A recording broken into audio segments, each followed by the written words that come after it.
We cannot see the presentation.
Okay, so let's start up again. There were some issues with people who were watching from home, the streaming. So first, let me play this clip for you now.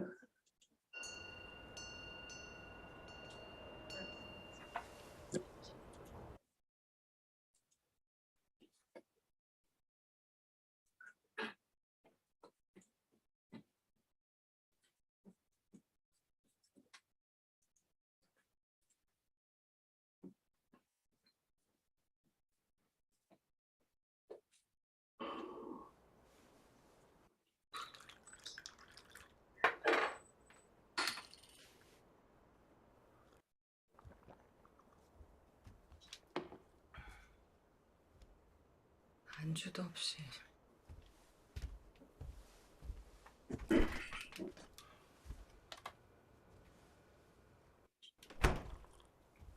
더 이상 무리하면 척추에 문제가 생겨서 평생 휠체어 타야 될 수도 있다잖아요.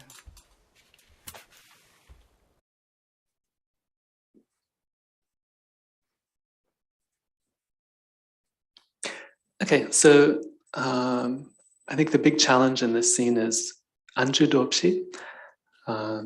You know, she comes into the kitchen, she sees her husband sitting all alone in the dark, drinking soju. But in particular, what kind of upsets her is that he's drinking without any food. And you know, this is, I guess, an aspect of Korean culture that is really hard to capture in the translation, because in many countries, you know, it's not that unusual to just drink a beer or to drink soju or whatever without any food. But in Korea, this is, I mean, he looks sort of like he's given up, you know, drinking without food in Korean culture is considered to be really bad for your stomach. And so I think in this scene, we need to transmit a bit of her frustration. You know, part of this we can see in her face, and so that's helpful for the translator, and that, you know, from her expression we get a little bit of this. But to literally translate Anju Dopshi, like, you know, with no side dishes, it sounds quite awkward. And so I don't think there's ever a 100%, you know, perfect solution for this kind of situation. I mean, for this one, I ended up translating it as at least eat something, and to give a little sense of her frustration. And, you know, she does go to the refrigerator and take out some food. And so again, it's not a perfect solution, but this is the kind of approach that we take for this kind of cultural things. This is from a movie from 2020, and one of the characters, he's a priest, and he sits down to tell a story to these two young boys. And he says, "I'll tell you an old story." And then he has this line right here, where he says, you know, 호랑이 담배 피던 시절. This is a phrase which is used in Korean in a very similar way to the English phrase once upon a time, when you're starting to tell a story that takes place in some very ancient or mythical past. It's literally the age when tigers smoked pipes. And with this image right here, we can kind of see what we can see an image in this slide right here. I remember when I first heard this phrase, I found it really fascinating. And, I kept trying to imagine tigers smoking and what that would look like. And so this is an example of something that, the original Korean text is really interesting. And of course, as a translator, you want to try to preserve that in the translation. But there was a problem here because the line that comes right after this line is a really important line. At this point, he starts to tell this story and we go into a 10-minute flashback. And if you miss the line that comes after this, then for this 10-minute flashback, you might be a little confused about what's going on. And actually, as interesting as this phrase is, this line is not about tigers. His point is that he's going to tell them a story, but it's not a story from the ancient past. In fact, at the end of those 10 minutes, we find out that the characters in the story are related to the two boys. And so the reason he says this is that, this is a story that is still connected to you. So, my choices for translating were A or B. Actually, these are two possible choices.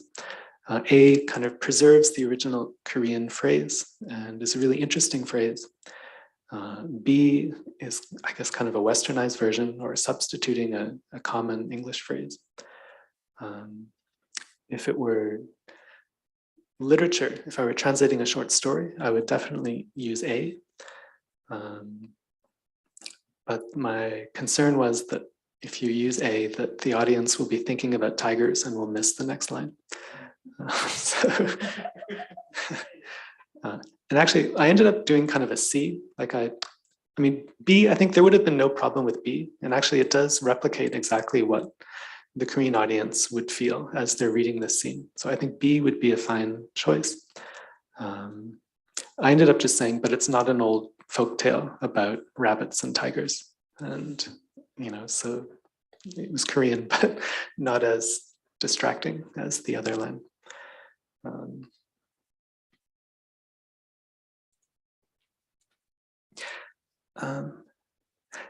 Parasite had a lot of challenging scenes. Okay, I'll show this. This won't take too long, I think.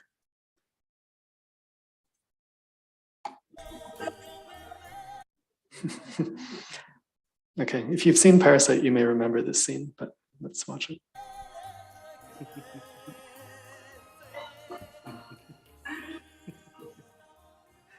여보, 이 전송 버튼이 완전히 무슨 미사일 버튼이네.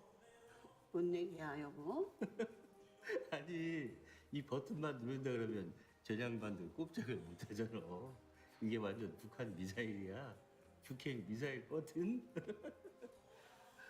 경의하는 최고領導자 김정은 동지께서는 오늘 이번 일가족 사기단의 동영상을 보시면서 그들의 악랄하고 저급한 도발에 대해서 경악과 분노를 금치 못하시었다. 이거 진짜 오랜만이다, 여보. 이에 위대한 수령께서는 작금의 한반도 비핵화의 과정 속에서 마지막 남은 단 한 발의 핵탄두를 저들 미치광 일가족의 간악한 아가리에 처박을 하는 궁극의 지령을 내리셨다. 역시 종북 개그의 지존 사랑해요. 저들의 구린내 나는 오장육부를 최후의 핵 배기장으로 삼아 마침내 비핵화와 세계 평화를 이룩하시려는 위대한領導자 김정은 동지. 똑바로 안 들어 이것들아. Okay. Okay, the line in the middle, before I started translating Parasite, I got an email from Bong Joon-ho with like 4 pages of notes, and he detailed all of the parts of the film that would be difficult to translate, and kind of saying what he hoped to preserve in each line.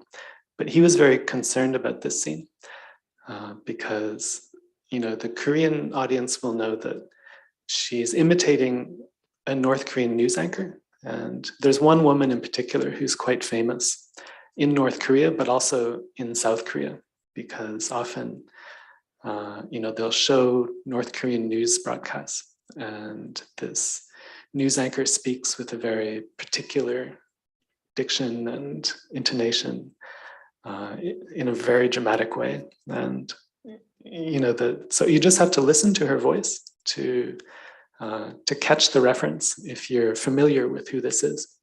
But for international audiences, they won't have that. And so we debated about this. We ended up, addressing this through this line right here. The English title we used, the English subtitle was "Nobody Can Imitate North Korean News Anchors Like You." Actually, this isn't what the original line says. The original line says, like, "You're the greatest at North Korean jokes. I love you, honey." But this was a moment where we had some room to include a bit of explanation. Even though the word news anchor doesn't appear in the original dialogue, we decided to put that in for the sake of international audiences. These ones, actually there were a couple points in the subtitles here where we substituted kind of Western references for Korean references. And this is the kind of thing that stirs a lot of debate. And I think that there are good arguments on both sides. The line, literally, does Seoul National University have a major in document forgery? And Seoul National University is considered the best university in Korea. In this case, it was the director's decision, 100%. He really didn't want to use the original because in humor, it needs to be understood very immediately. And so he suggested changing it to Harvard or Oxford or something like that. And Harvard seemed like too obvious a choice in some ways. We chose Oxford. A similar thing with Kakao Talk, the messaging service that everybody uses in Korea. He said that, he told me, pick WhatsApp or Messenger. And I said, I don't know, we'll do WhatsApp. I can imagine that the executives at Kakao Corporation were very upset that they missed out on this chance for free advertising, but yeah, it was director's call. Dialect is another thing that a lot of people ask about. And I think this is a really challenging, and there are a lot of problems that can come up if you try too hard to translate dialect. A lot of Korean films have a very distinctive regional dialect that is spoken by all the characters. And so when the Korean audience goes to see the film, that's part of the pleasure in watching the film, is hearing this dialect. Sometimes they exaggerate it a little bit, but they try to use it in a creative way. And whenever I get a film like this to translate, it's always it's always really frustrating, because I think if you try to translate the dialect in the subtitles, then it ends up being more distracting than anything else.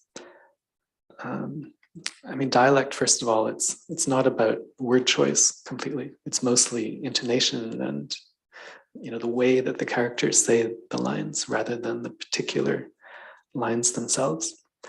If you try to write English in a way that captures a particular kind of speech, like to write "it stinks" as it stinks. I mean, it looks terrible. It's really frustrating and almost seems demeaning to the characters.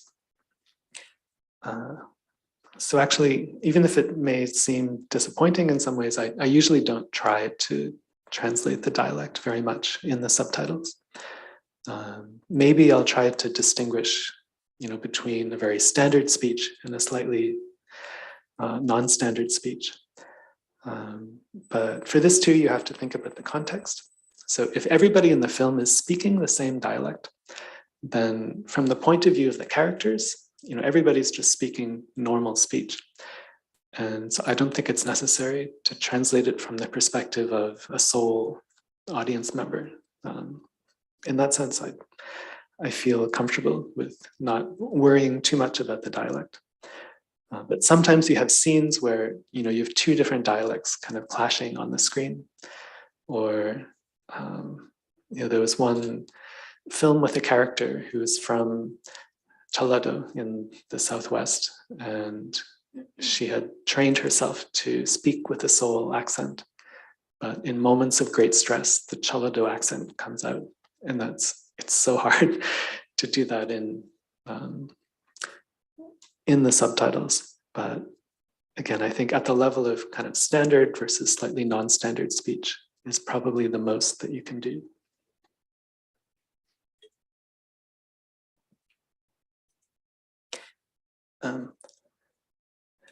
So I have been lucky to be able to work with some directors as we do the translation. I know that I've spoken with translators in other languages in other countries who are quite envious of that.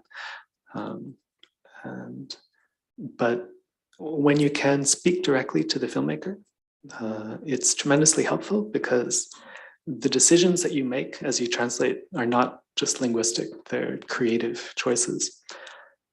And so being able to ask the director is the best situation. It's also, some directors have their own particular approach to dialogue. Some want dialogue to be very smooth and natural.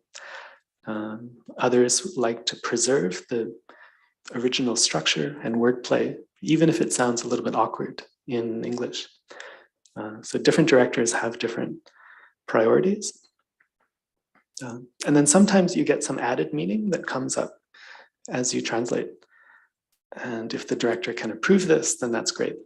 If you don't have access to the director, then it's the translator making these creative decisions. I'll show you it's a somewhat simple.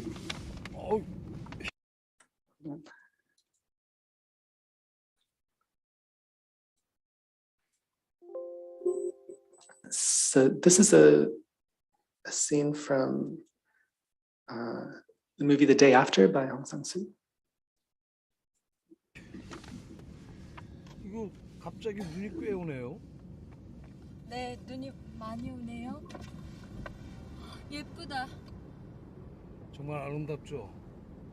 눈이라는 거 밤눈이 참 예쁘죠. 네, 너무 고맙죠.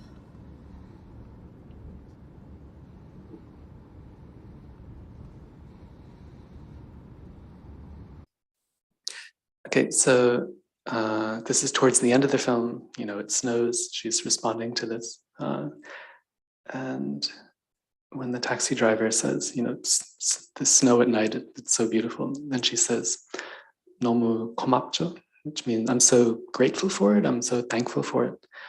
The phrase is it doesn't quite fit in English, partly because you need to sort of add the for it at the end. Often the last word in subtitles is the one that sticks in your mind. And so, if you just say, I'm so grateful, then the word grateful kind of sticks in your mind. But it sounds incomplete without saying, I'm so grateful for it. And for it is kind of a weak ending. But also, the way that she says it, if you look at the expression on her face, it's really emphasized. And this seemed to be a moment where you could put a little more into the translation. 네, 너무 고맙죠. And so, I mean, the idea of saying, you know, it's such a blessing, this idea came to me, but I wasn't really sure whether this would be an appropriate translation, because the word blessing, it has different nuance and feeling to it. It is, you know, it has religious feeling to it as well. And actually this character does talk about religion earlier in the film. And so in that sense, it seemed to fit her character, but I was actually worried a little bit more that it might kind of be overemphasizing this religious aspect and whether the director would be comfortable with that or not. And luckily I was just able to ask the director, like, do you like this? And he said yes. Otherwise, this is the kind of thing that I might kind of debate with myself a little bit before using it in the film. But it's an example of added meaning because, you know, in this translation, you get a little bit extra that's not in the original. We always talk about what's lost in translation, but things are often added in translation as well.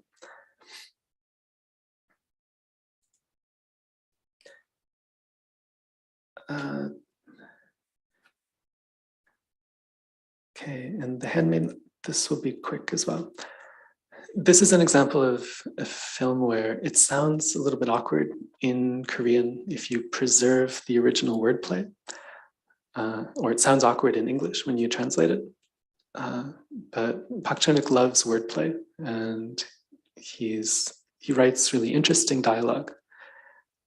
His dialogue actually sounds a little bit unnatural sometimes in Korean as well. Sometimes viewers comment on that there's something about his dialogue that feels a little artificial or unfamiliar. And actually, I think he does it on purpose. He says that he was really influenced by a director from the 1960s named Kim Gi-young, who also had this very strange dialogue in his films that was strange but very expressive at the same time. So when in translating his films, he doesn't mind if it sounds a little awkward in English, but he wants to preserve the wordplay as much as possible. And this is a scene where Kim Tae-ri's character is learning Korean. She's learning how to write in Hangul. So she's writing words in her notebook and she's saying the words out loud as she writes them. Above, when she says Hideko, this is, you know, she's writing the word Hideko and she says it out loud. There's some dialogue in the middle. And then in 4:45, she starts speaking as if she's completing a sentence which starts with the word Hideko. So initially, the name Hideko was just what she was saying as she was writing it down. But then she continues and makes this into a full sentence. Let me play it for you.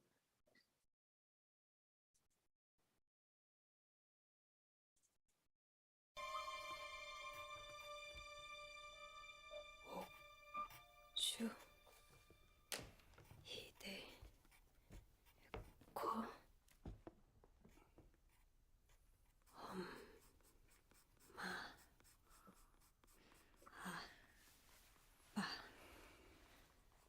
おい、モデルが動いちゃいかんだろ。주 히데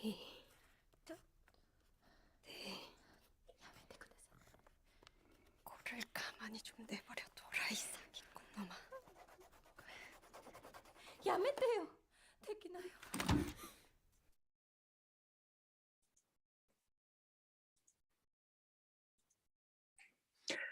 So, I mean, this posed a bit of a problem because, you know, Hideko is actually not the subject of the sentence, but the object of the sentence in Korean.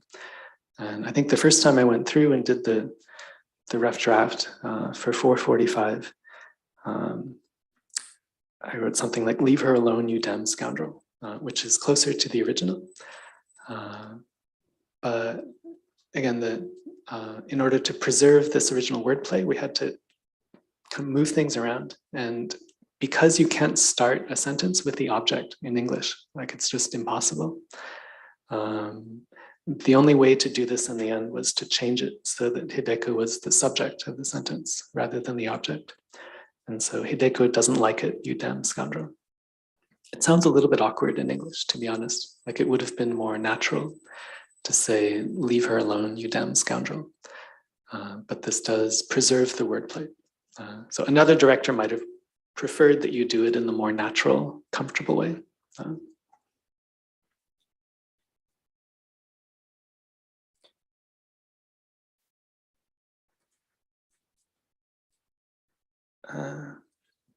So I do want to leave time for questions, but let me kind of go through these last couple of things. There were one other issue that came up when doing Parasite was that there's a certain character, Minhyuk, who appears at the beginning of the film and then doesn't appear in the middle or the end, but he's often talked about by the other characters. And the director wanted to make sure that the audience would be able to remember who this is, Minhyuk. And so he asked, like, is there something we can do with his name that makes it a little easier to remember? In this case, we just chose to write his name as Min rather than Minhyuk. He's becomes the only character in the film with a single syllable name. And so it stands out a little bit from the other names. And it makes it a little easier for the audience to remember who this is. There was a similar thing years ago with the movie Mother. Bong Joon-ho's movie's Mother, and there's a character named Jongpal. And Jongpal is kind of a memorable name for, I think, the Korean audience, but less so for international audiences. And again, it's a name that you had to remember, even though he doesn't appear on the screen very much. And it was actually Bong Joon-ho's suggestion to use Crazy JP as his name rather than Jongpal, because it kind of suits his character in some way. And once you see Crazy JP, you won't forget it. It'll stick in your mind. There are very few directors who think in such detail about how the international audience is going to be experiencing the film as they watch it.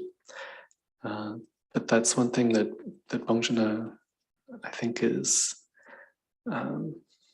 it's one of many things that makes him a remarkable director, is that he kind of thinks of all these things and makes sure that the translation makes it as easy as possible for the audience to follow.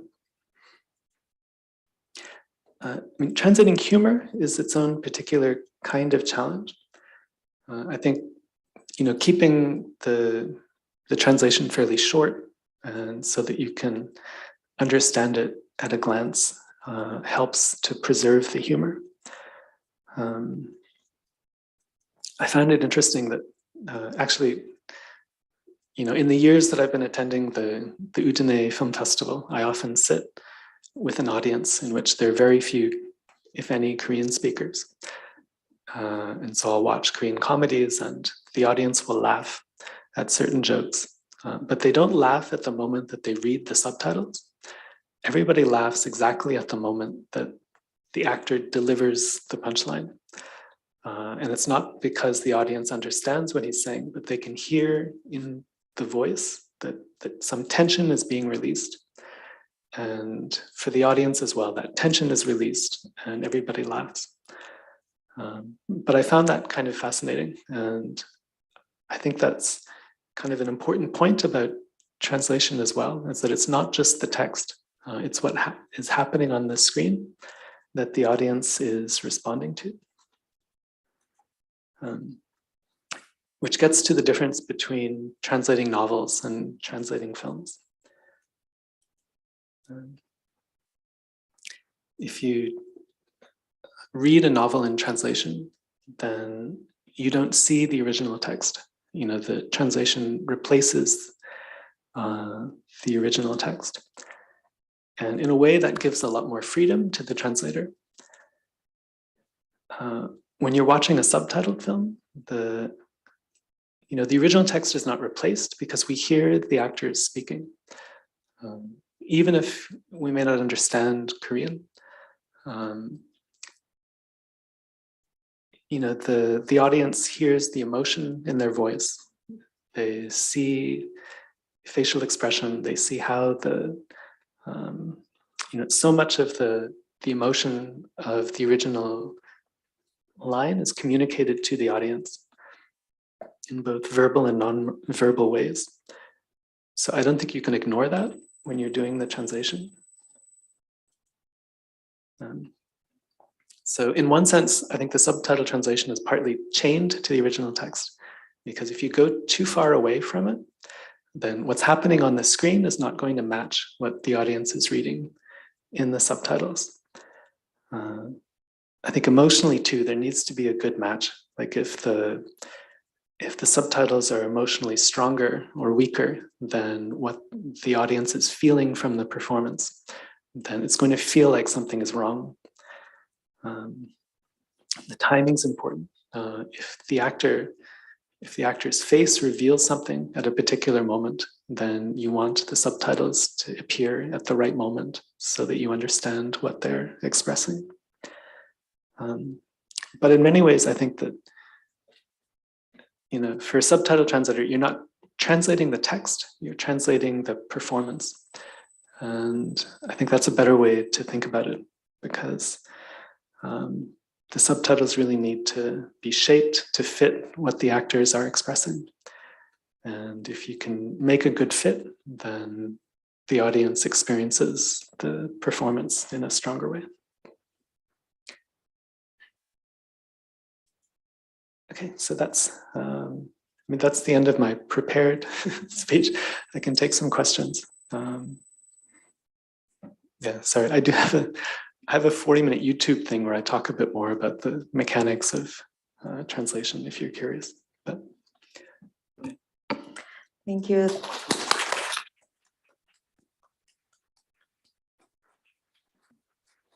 Thank you very much, Darcy, for your fascinating lecture. Actually, now we have about 20 minutes for Q&A.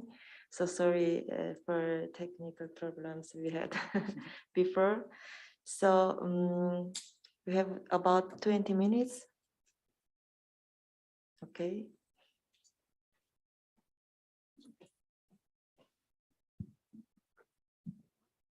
First of all, I would like to thank you for your lecture, because it was really interesting. And you talk about the Cannes Film Festival. I'm more familiar with the Venice one, and I would like to ask how these type of festivals are comparable in terms of your work, and if it is more difficult to translate for the festivals or for companies that are less strict in terms of work. Thank you. The first thing to say perhaps is that for other languages, there's a really big difference in the sense that when Edudine, for example, when they screen a Korean film, then they make a new set of Italian subtitles for the audience in that screening. And so it's the film festival themselves who are hiring subtitles. The Busan Film Festival in Korea has an army of subtitles, subtitle translators that they need every year to make subtitles for all the films that they screen.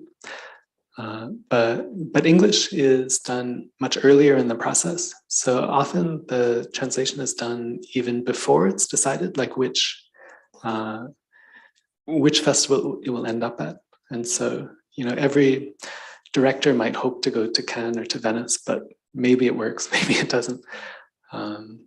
When translating, just in terms of the length, it's better to keep it as short as possible because you don't know where it might go.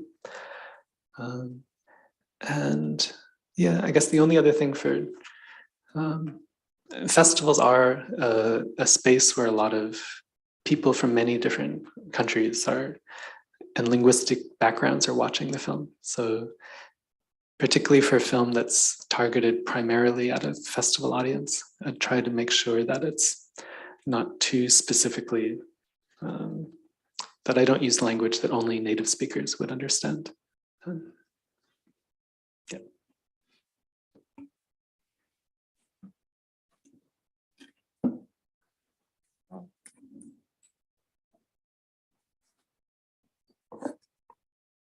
We have some question in the chat room.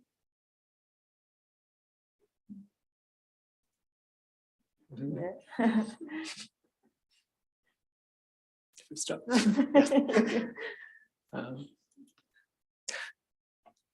Yeah, I mean, the first one actually was just, I was lucky, I guess. I was hired to teach English at Korea University, which is in Annam-dong in Seoul. And so I was teaching there, and at the time, the Korean Film Council was located very close to the Korea University campus, just like a 10-minute walk away. And so the Film Council was looking for someone, a native speaker, who could help them prepare marketing materials and other things.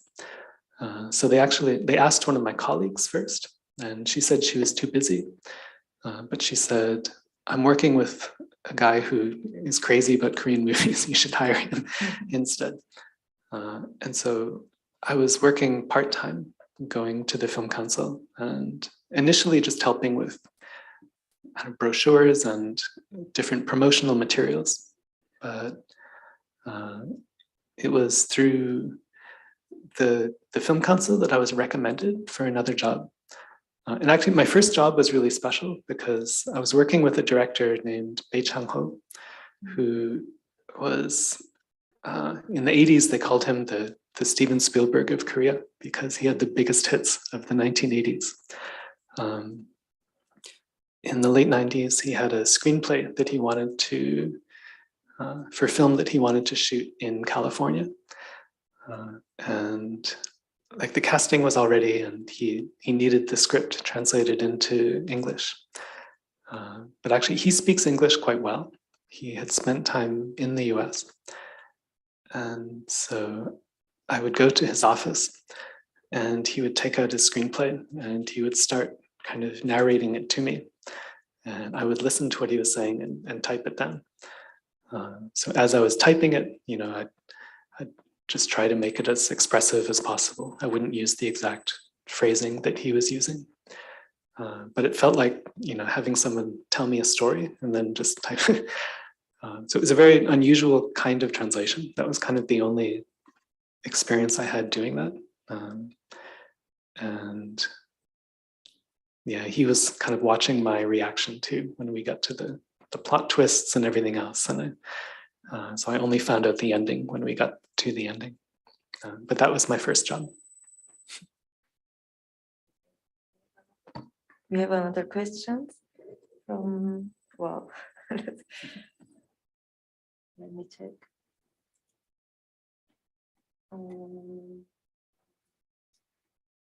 Okay, you can talk, Mari. See, yeah, I'm here. Okay. Can you hear me? Yes. Oh, thank you. First of all, I would like to thank you for this wonderful presentation and your insight. And the question that I would like to ask is, if it's already there are like a lot of hardship to translate a humor or a specific dialect and all those tiny details from one language to another. When it comes to movies that also incorporate some specific languages, like of specific field, I don't know, like juridical language or other type of language, I would like to know if you did some type of work like that, and what was your direct experience of overcoming that hardship and that difficulties from language point of view and your personal point of view. Okay, so like a specific type of language, like a courtroom drama with legal language? Is that yeah, exactly, legal language or other kind of field, because it's already hard to even translate or interpret that kind of language on our own language. Even in Italian is hard, for example. So if you had that kind of hardship from one language to another, in this case from Korean to English, and how you did that, yeah, I would like to know that. Thank you. Yeah, I mean, sometimes you have to do a bit of research kind of related to a certain topic. You know, period films are really difficult if they are set within a certain time in Korean history. It can be helpful to find a history book and to read a bit about the background of what was happening at that time. And then you can see the kind of vocabulary that's being used in the history book and maybe keep that in mind for the translation as well. Yeah, I mean, there are lots of examples of things like that. Sometimes you're dealing with a film that actually has different languages as well. In the clip that I played from The Handmaiden, there were, you may have noticed different colors in the subtitles because the Japanese dialogue was written with yellow subtitles and the Korean dialogue was written with white subtitles. And that was Park Chan-wook's idea. He put an explanation at the beginning of the film that, you know, Korean would be in white and Japanese in yellow, because there's a lot of playing with the different languages. You have a character who pretends to be Japanese, but then at one moment suddenly starts speaking in fluent Korean, and we realize that he's actually Korean. There are times when there's a character who's not a native speaker of Korean, who is speaking Korean dialogue. And that can be an interesting challenge as well, because you don't want to use the same language.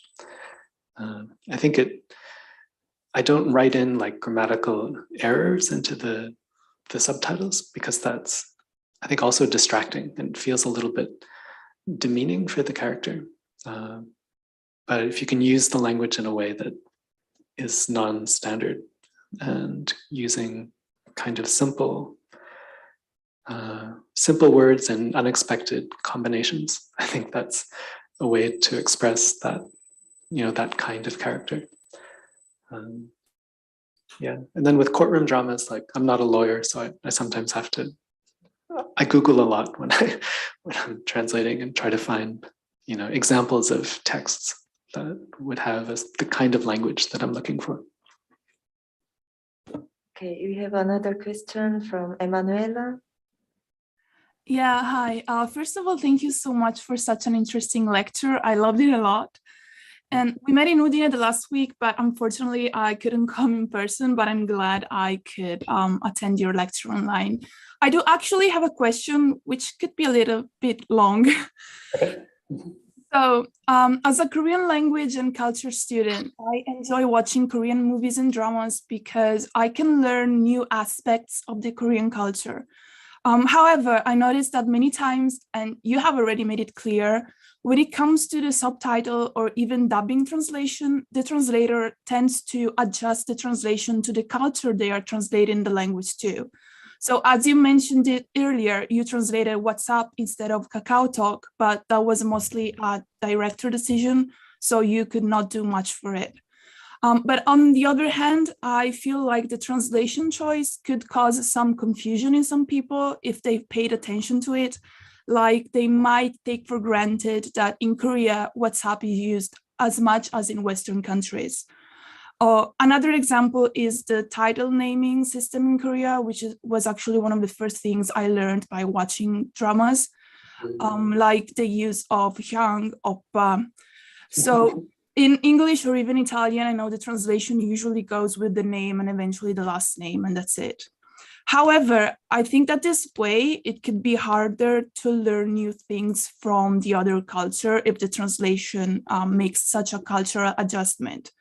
So what do you think about it? Like, would you have done, would you have kept, like, for instance, Kakao instead of WhatsApp if the director didn't give you any direction?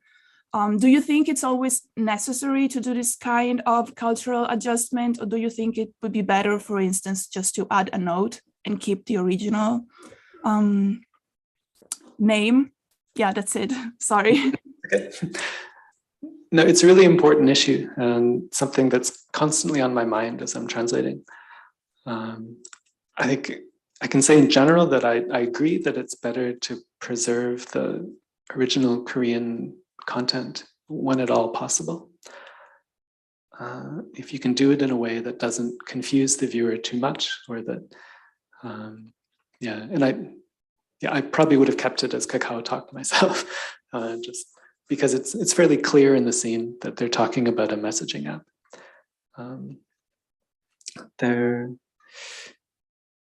I don't think there are any absolute rules, because in every case, it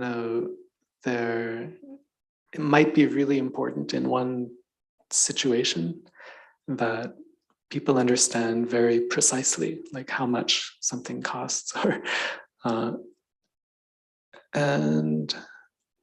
so I do try to be as flexible as possible and to consider all the different possibilities each time.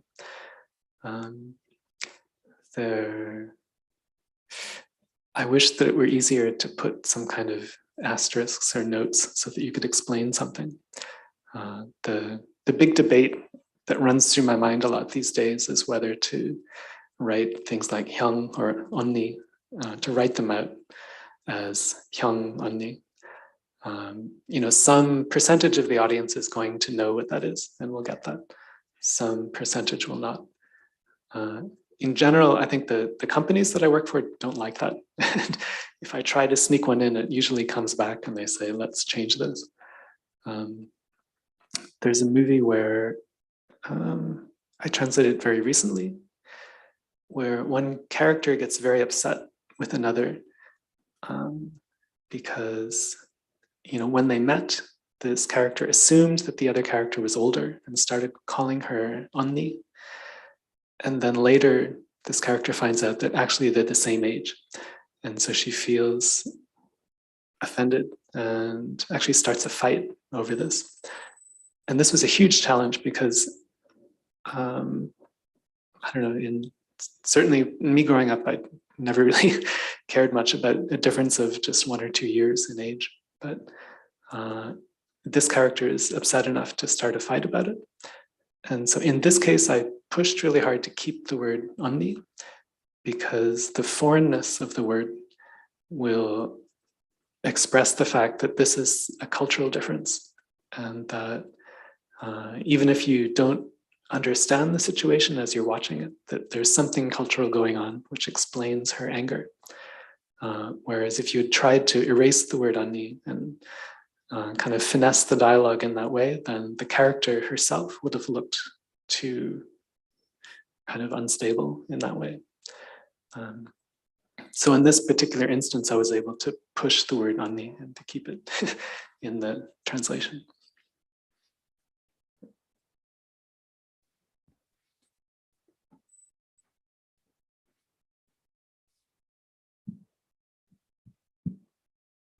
Thank you so much. It was a beautiful lecture, and I really like share with you the opinion about. I really appreciate the opinion about the negotiation, which is always you have to do while translating, and the importance of the context.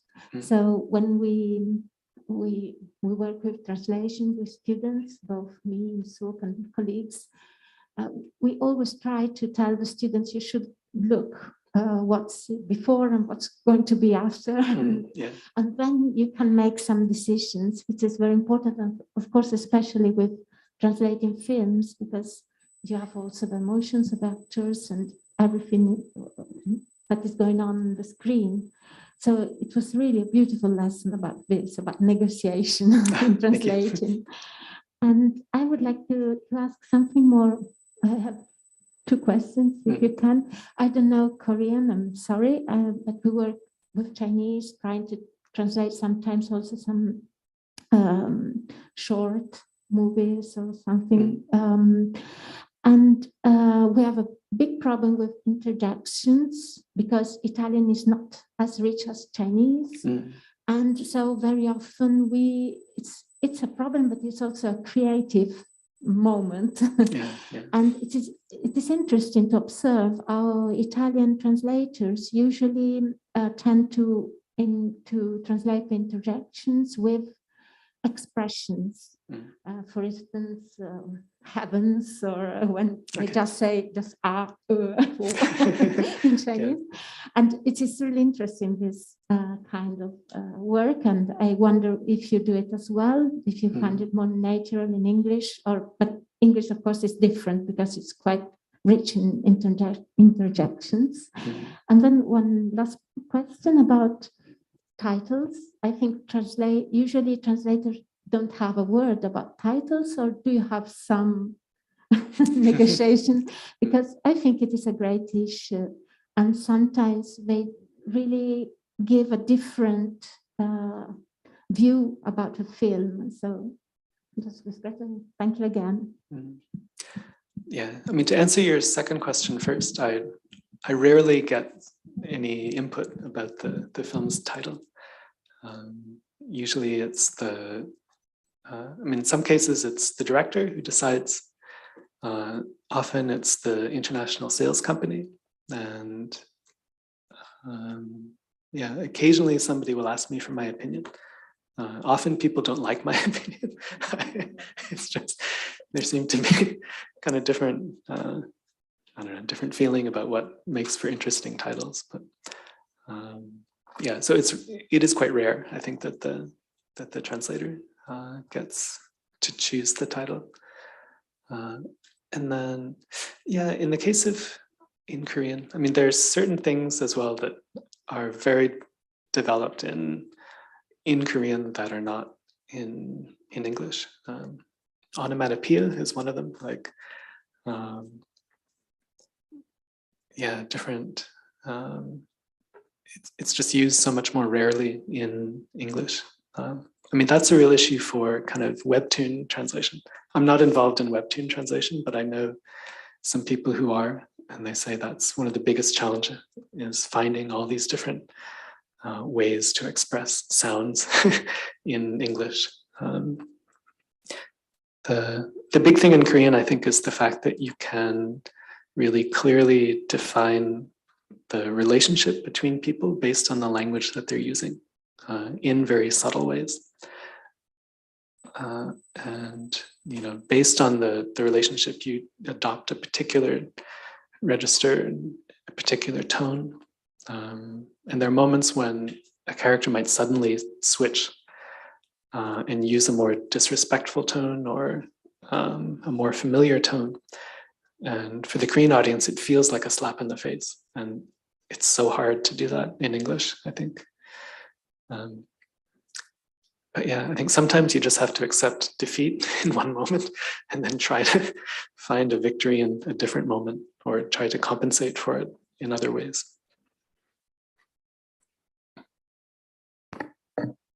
So I know we have many other questions in the chat room, but maybe Darcy can reply by email.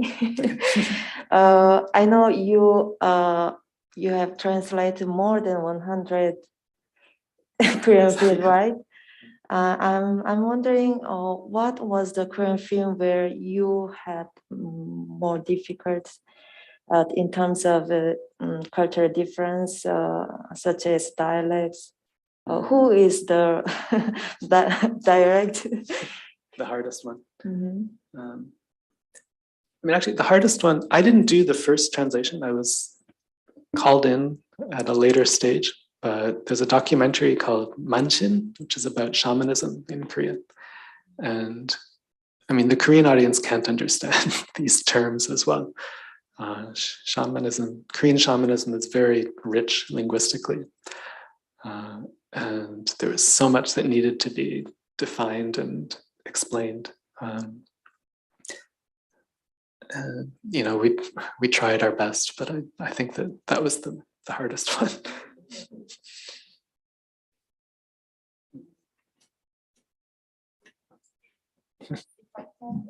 Yeah. Thank you very Last much. question. Last question. I want to ask you about your experience of acting in Korea. Yeah.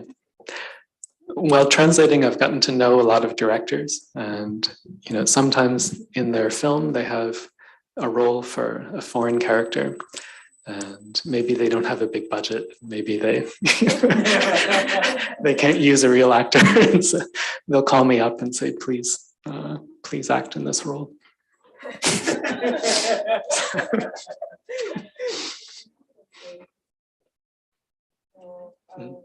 Okay, yeah, it was a real pleasure to talk to you. I know that there's another class here right now, so we'll have to go out now. But thank you for your attention, and I enjoyed speaking with you. Thank you again. Hope so you can come back to Siena. Thank you, thank you. Yeah.